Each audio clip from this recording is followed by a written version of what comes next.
a case presentation followed by a literature review and a presentation on the topic.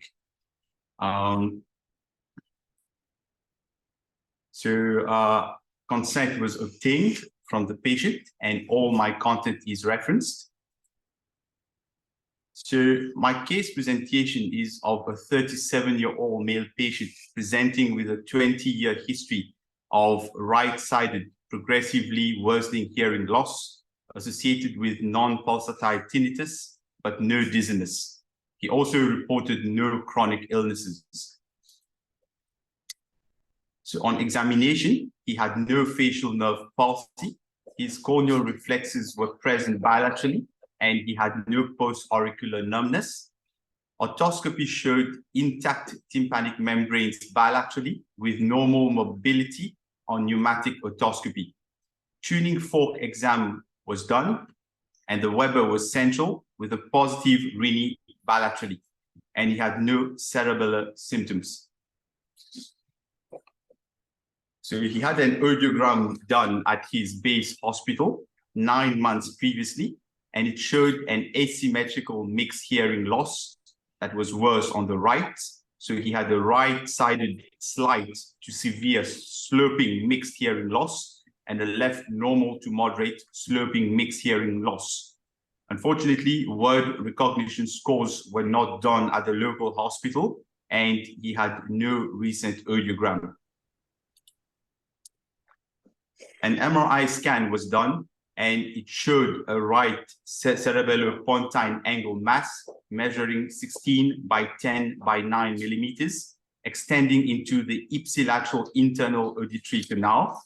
The mass was homogeneous and enhanced on post-contrast sequences that was typical for a right vestibular schwannoma.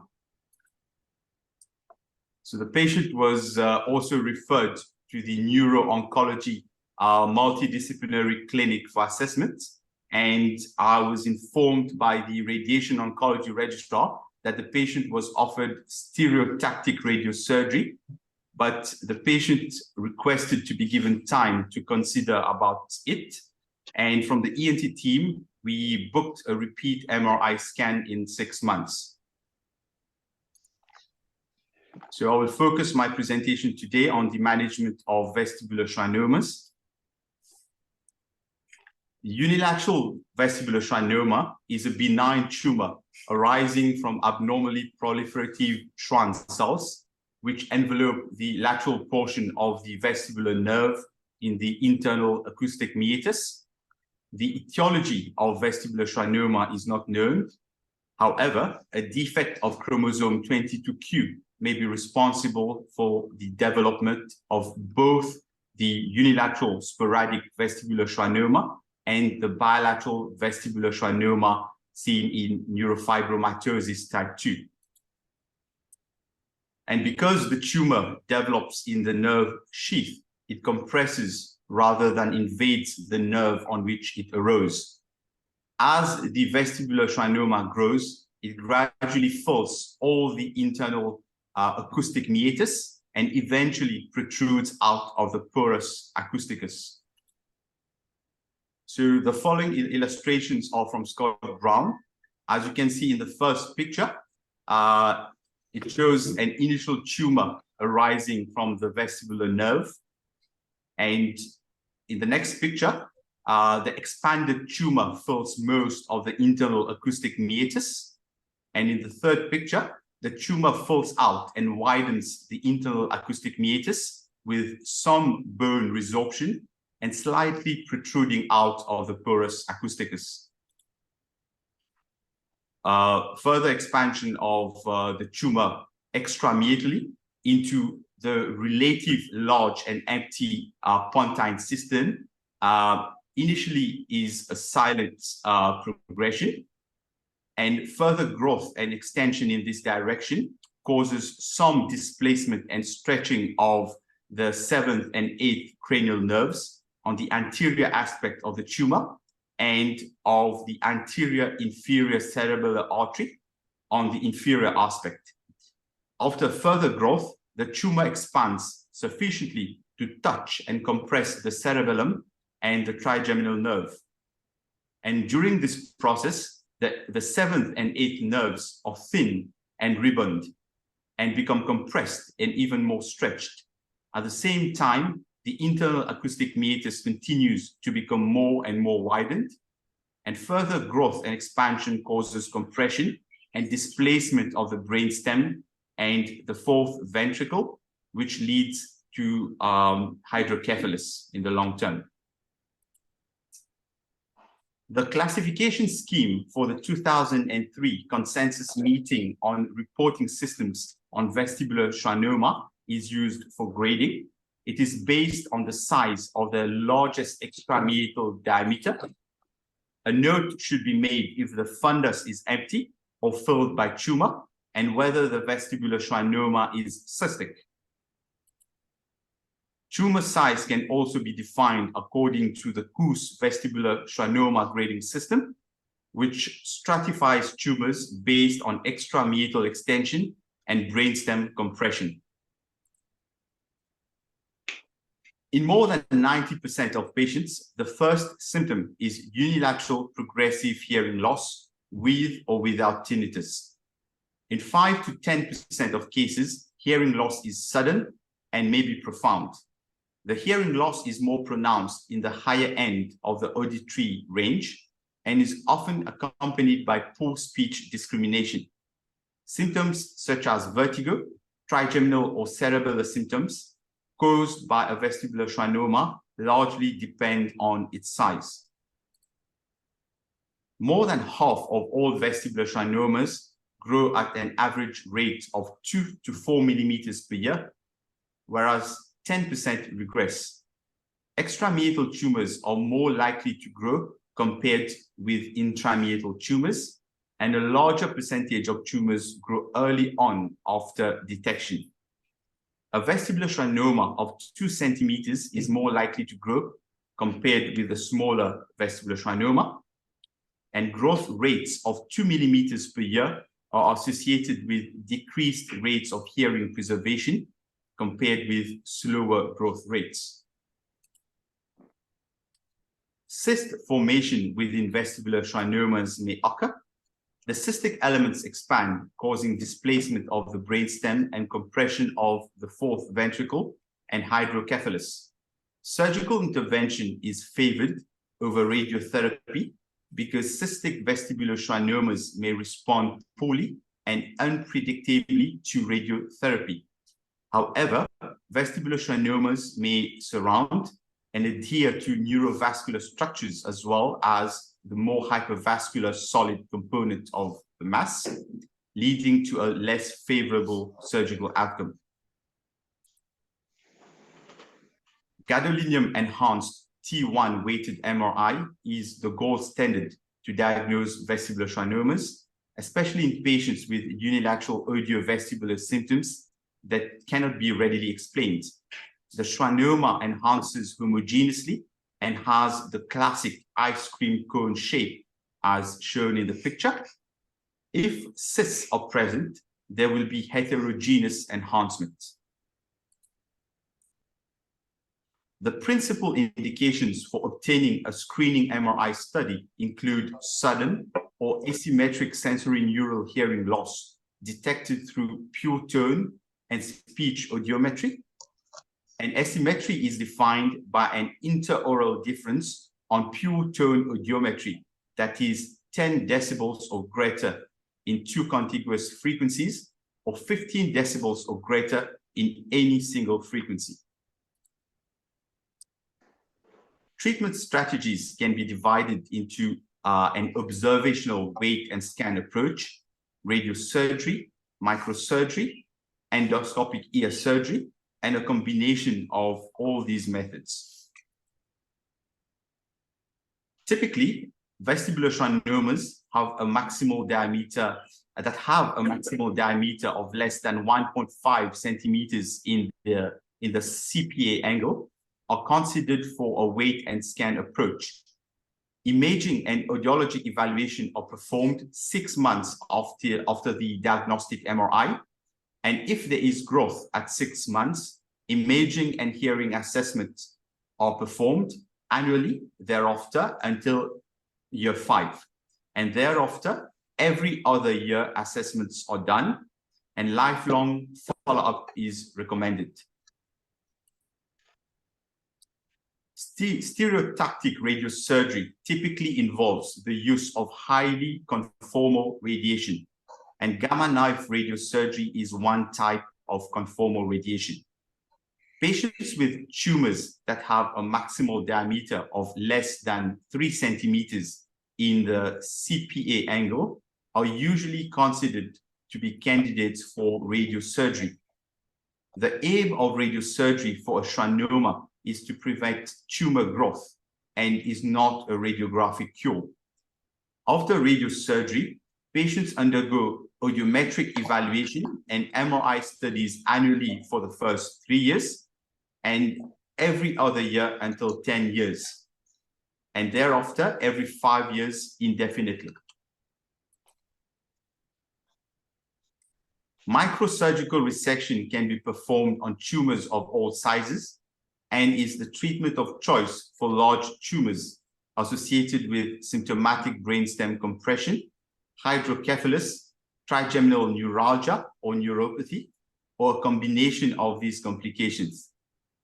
All procedures are performed while the patient is under general anesthesia and require the use of an operating microscope with intraoperative neural monitoring. The primary surgical risks are directly proportional to the tumor size and relate to post-operative hearing and facial nerve function. For small tumors, that is less than 1.5 centimeters in diameter, serviceable hearing is preserved in 40 to 70% of patients, and facial weakness is permanent in less than 10%. For large tumors, that is more than 2.5 centimeters in diameter, serviceable hearing is preserved in less than 5% of patients, and the risk of permanent, partial, or complete facial nerve paralysis after total resection is approximately 50%. And given such risks, intentionally leaving a tumor remnant around the facial nerve and brainstem remains an option. The prevalence of post-operative CSF leak is 9 to 13%, aseptic meningitis 2 to 4%, and culture-positive bacterial meningitis 1%. The surgical management of vestibular schwannomas should take into account the tumor size and morphology at the time of diagnosis, as well as the patient's symptoms, comorbidities, and preferences. And the 3 primary microsurgical approaches used to remove vestibular schwannomas are the translabyrinthine, retrosigmoid, and middle fossa approaches, each with benefits and limitations. The translabyrinthine craniotomy is the only approach that sacrifices hearing function, since it involves drilling through the inner ear. And this surgical approach involves a post-auricular incision, removal of bone between the ear canal and the sigmoid sinus, and removal of the semicircular canals to reach the internal auditory canal and CPA angle. Advantages of this approach include a reduced need for cerebellar retraction, full access to the lateralmost extent of the internal auditory canal, and early identification of the distal facial nerve. And in theory, a tumor of any size can be removed through this approach. At the conclusion of tumor removal, an abdominal graft is used to fill the bony defect to reduce the risk of post-operative CSF leak. The retrosigmoid craniotomy is a versatile approach for select tumors that offers a wide view of the CPA and the possibility of hearing preservation. The surgery entails a curvilinear, vertically oriented occipital incision and a craniotomy that is positioned just posterior and inferior to the sigmoid and transverse sinuses respectively, And once the dura is open, the posterior lip of the internal auditory canal is removed to expose the extension of the tumor into this bony canal. Drilling is typically limited by the posterior semicircular canal and the vestibule, which cannot be breached if hearing is to be preserved. And as with the translabyrinthine approach, a tumor of any size can be accessed through the retrosigmoid approach. The downside is that it may be difficult to visualize the lateralmost aspect of the internal auditory canal, and cerebellar retraction may be required. The middle fossa approach is typically used only for small tumors confined to the internal auditory canal, or those with less than 1 centimeter of medial extension into the cerebellopontine angle, with hearing preservation as a primary goal. The approach includes a temporal incision and a craniotomy centered just above the root of the zygoma. Extradural dissection is then performed under the temporal dura, and the bone covering the internal auditory canal is removed to provide access to the tumor. The advantage of this approach is that it allows access to nearly the full length of the internal auditory canal and is associated with a relatively high rate of hearing preservation among patients with small tumors. A potential disadvantage is the need for temporal bone retraction, temporal lobe retraction, and a slightly higher risk of at least temporary facial weakness as compared with other approaches for tumors of similar size. The endoscope plays a fundamental role in vestibular schwannoma surgery, but in only some surgical routes, providing valuable assistance to check for any residual diseases in the final surgical cavity and to examine hidden areas that would remain unexplored with the microscope. In the transcanal, transpromontorial approaches, the use of endoscopy can be exclusive or combined with the microscope, thus ensuring an excellent view from the fundus of the internal auditory canal to the porus acousticus. These approaches allow excellent exposure and surgical control of the fundus. The internal auditory canal is open through the fundus and is completely exposed, and this allows the removal of schwannomas with cerebellopontine angle extension in a straight line with respect to the course of the internal auditory canal. The risk of tumor recurrence after gross total resection is 0 to 2%, and the risk of post-operative growth of residual tumor is proportional to the volume left behind. Most patients undergo a baseline post-operative MRI study within the first 12 months of the surgery, with periodic surveillance MRI studies thereafter. The interval between the studies is based on the extent of resection and the results of early post-operative imaging. Overall, approximately 30% of tumors regrow to some degree after subtotal tumor resection, and those are usually treated with radiosurgery. In most people with vestibular schwannomas, long-term facial nerve function remains good, and there is sufficient compensation for unilateral audiovestibular deficits. However, some patients require rehabilitative intervention, most commonly those with bilateral hearing loss. Long-term facial nerve paralysis or chronic dizziness or imbalance also occur. So the use of a conventional hearing aid is generally adequate. However, some patients with impaired sound localization and difficulty understanding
They say they can't hear.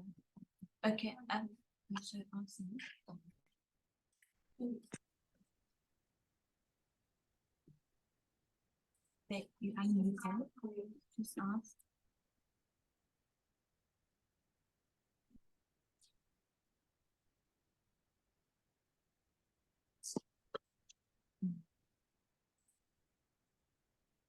So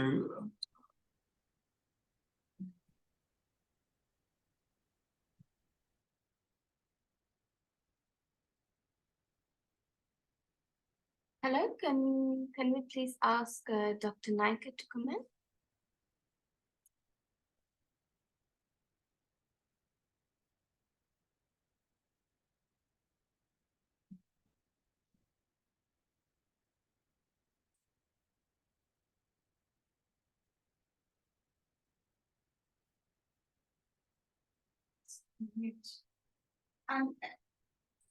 Are we on unmute? yes. So maybe I can just make a few comments while we're waiting for them. I think the first thing is you obviously looked at vestibular schwannoma as a whole, but is the management of the NF2 versus the sporadic vestibular schwannomas are quite different. And then obviously the intracanalicular ones, those are the ones that are sort of controversial. In terms of the screening, is that a patient with mixed bilateral mixed loss. And I don't usually scan mixed losses per se. This one was clearly asymmetrical. But I think one thing that's very important to look at is actually the speech testing. So if there's poor speech for a patient whom you expect to have, and there's asymmetrical loss, and you expect this person to have relatively good speech score that sort of corresponds to the hearing loss that they have, then I'd be concerned if there's rollover. So it might be, I don't think I did speech testing in that patient. Your profit was done at the local hospital. Yeah. And then just, sorry, this might be one of.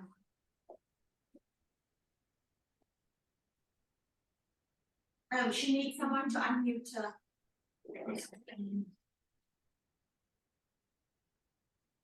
So I think it's very important to look at speech testing.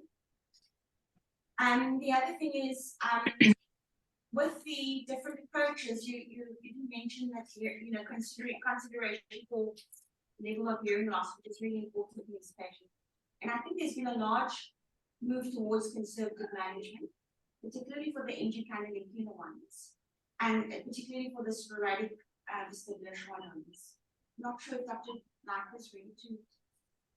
Hi, Tasneem, can you hear me? Yes, we can. Sorry, I needed speaking privileges. Thank you to Hervin for the talk. I lost sound at the rehabilitation sound slide for some reason. But from my side, certainly for the smaller acoustics, we see good results with radiosurgery, and we can do that well. And a lot of these patients will opt for the radiosurgery because it's less invasive and has similar control rates for the tiny ones. If I have a youngish patient, even if we follow observation, obviously a large number of those will still need some treatment. Like your patient that you mentioned, I actually offered him radiosurgery, but he would like a year or two to wait. He doesn't have any usable hearing at the moment. So if there was a small sort of borderline lesion that we could observe and there was usable hearing, then I try and push the radiotherapy out by a year or two if the other symptoms are not making the patient sort of incapacitated and they want to try use their usable hearing. But from my side, it's very important when I consent these patients, I tell them that they and the hearing is not going to come back. And if anything, when you do the radiosurgery in time, the cochlea will be treated to tolerance. So any hearing they did have, if it wasn't taken out by the tumor, will disappear. And the tinnitus can actually get worse in that first 6 months before it gets back to its baseline. So purely, we're trying to obviously halt tumor growth and prevent any other cranial nerve palsies. And there is about a 2% risk to the facial nerve, but it's lower than with surgery. So certainly the small acoustics in patients that sort of fail observation or would like to treat it, and it's within that sort of size, I mean, even the bigger ones, we've got lots of bigger ones. Either we're treating post-op or we hyperfractionating. So instead of giving 1 to 3 treatments, we're giving slightly more, still big fraction sizes, but we control them. So yeah, we've got a big series in our unit.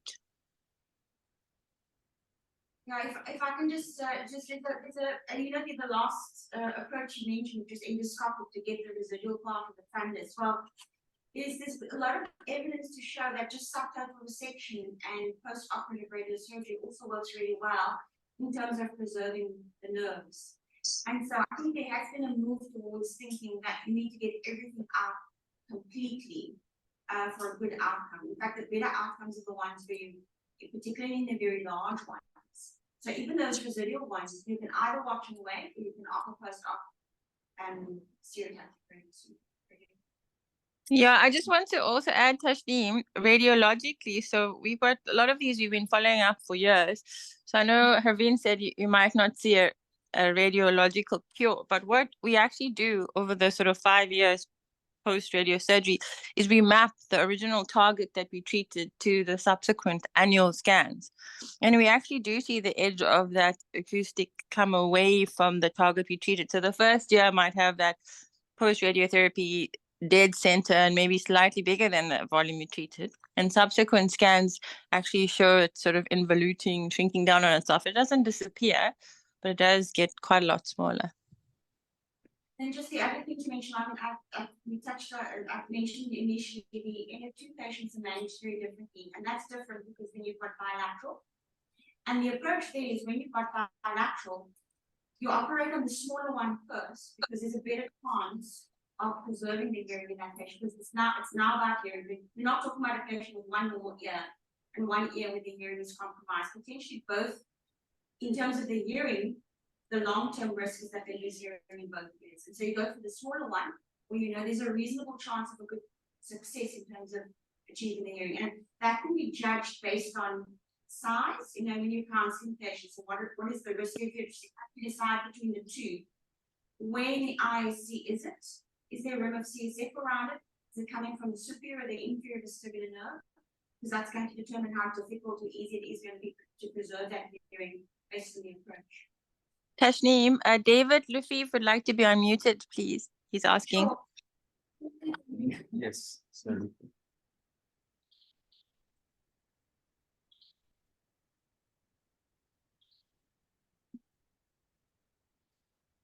Hi, good morning, everyone.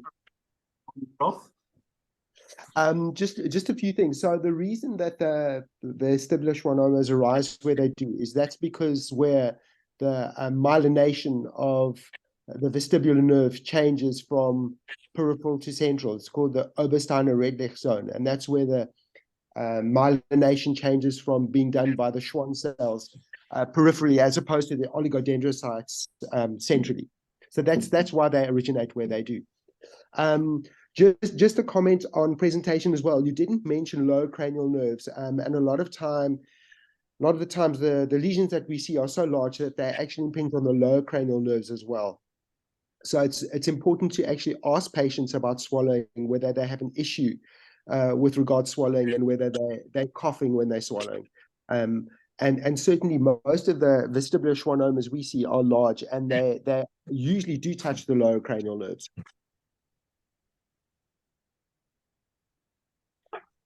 Maybe can I ask you a question on Vegas? There were like cost containment issues. Do you need to follow these patients with MRI scan, or can the CT scan do? Because all you're doing is look at tumor side, not making a diagnosis. Sorry, Johanna, I lost you a bit there. With regard to MRI, how do we follow them up, pre-op or post-op? What I'm saying is if you're following a patient, who we treated conservatively, or do we still need to do repeated MRI, or can we do CT scans, which are quicker and cheaper? Because all you're looking is tumor size, you're not trying to make a diagnosis. Yeah, I mean, it's so difficult to get an MRI, certainly in the government hospital. Then we'll follow them up with a CT scan. That's absolutely fine.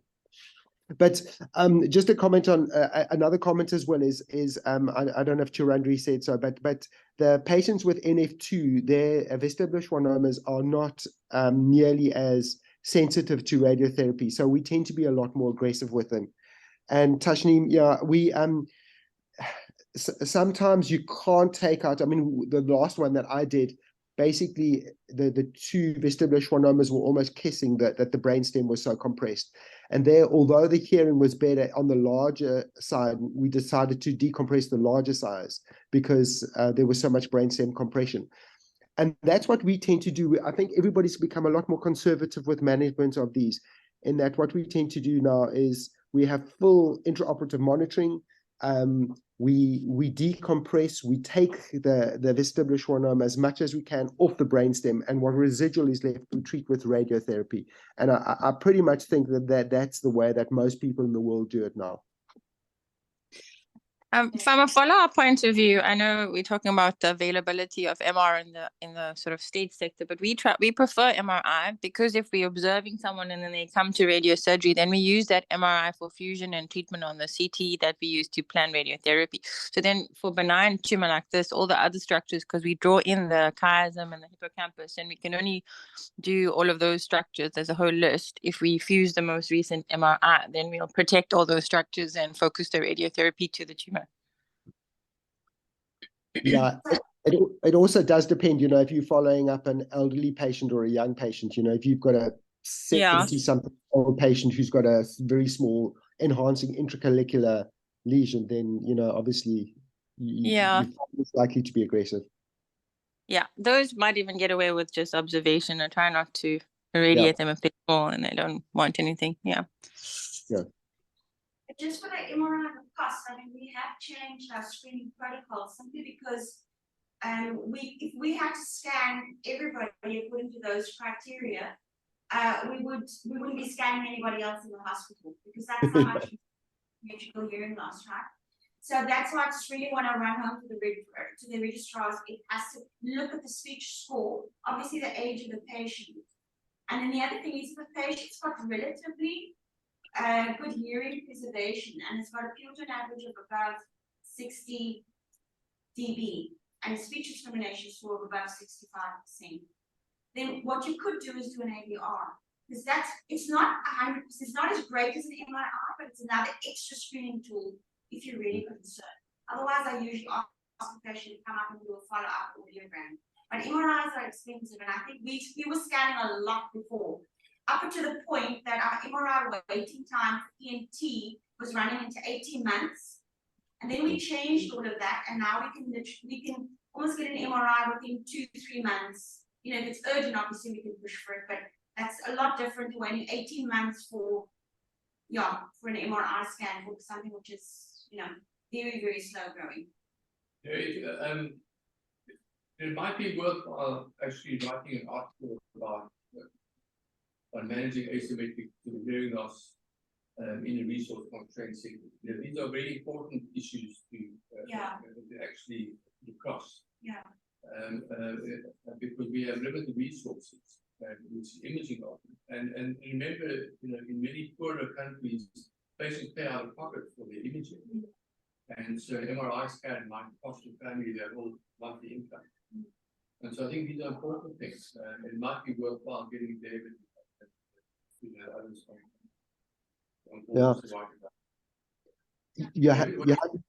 what I find quite interesting, though, just talking about imaging and the fact that we kind of like hold back when we have to.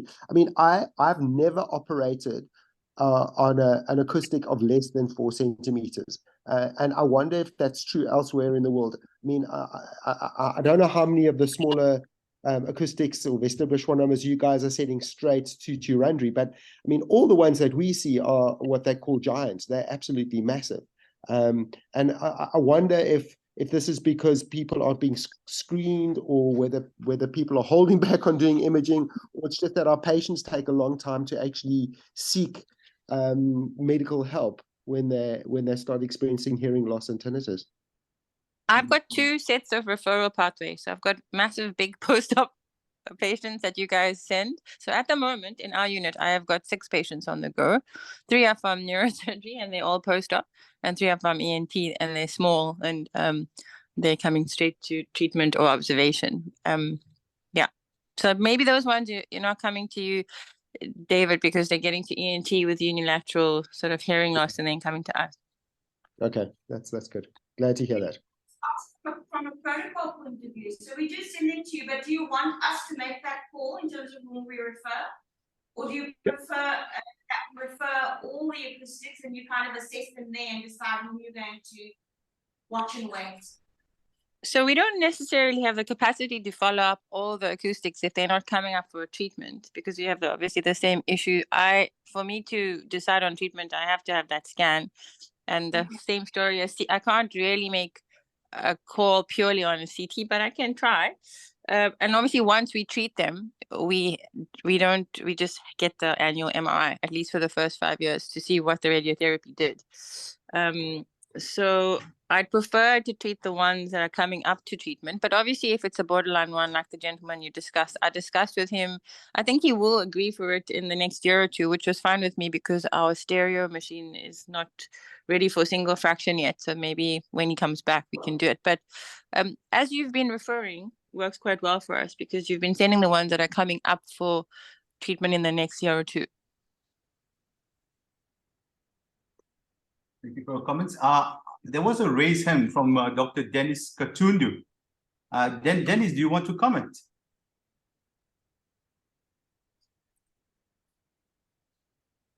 Yes, I'm blocking. Yes.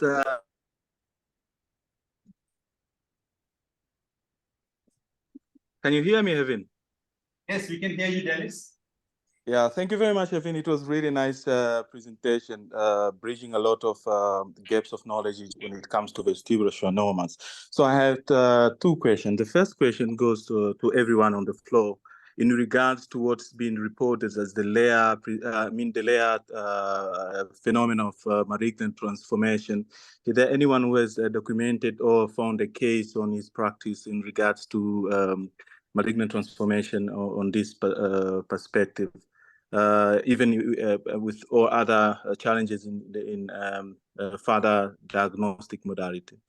The second concern, especially with you, Hervin, on the presentation, have we been able to draw a line of differentiating between the 2 phenomena? As you said, there is a chance of disease recurrence, and in contrary with residual disease. So have we been able to draw the line between a residual disease or recurrent disease? Thank you very much, Hervin. Okay. Are there any comments from the floor?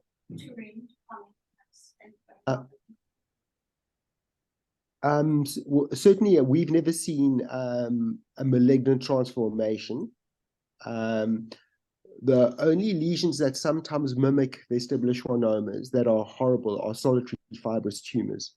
But I'm not aware of, I'm not sure if you are, I'm not aware of any malignant transformation. No, so we've had patients with horrible NF and bilateral acoustics, and they might have an MPNST somewhere else, but the acoustic itself hasn't transformed.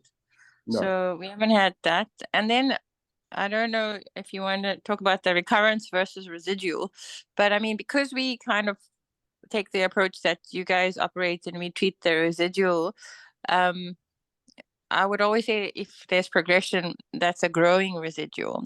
It's not that we see a complete removal of all tumor. That's not our aim in our sort of practice. I don't know what you think about that, David.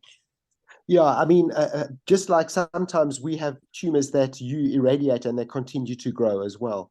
So it's difficult to know. It doesn't really matter in that no matter what happens, if the tumor continues to grow and it doesn't respond to the radiotherapy, then we have to reoperate. Yeah, we've had a few that, not many, but a few that despite the radiosurgery for whatever reason, like the NF2 ones that we've been forced to irradiate, or the odd sporadic ones, where they've grown by a few millimeters and we've watched them for a year or two, and then either the patient gets symptoms or the growth's faster, and then they've come to relook surgery. David will know how many, but yeah, we had a few of those. Yeah. Thank you. We also have a raised hand from Dr. Zubair.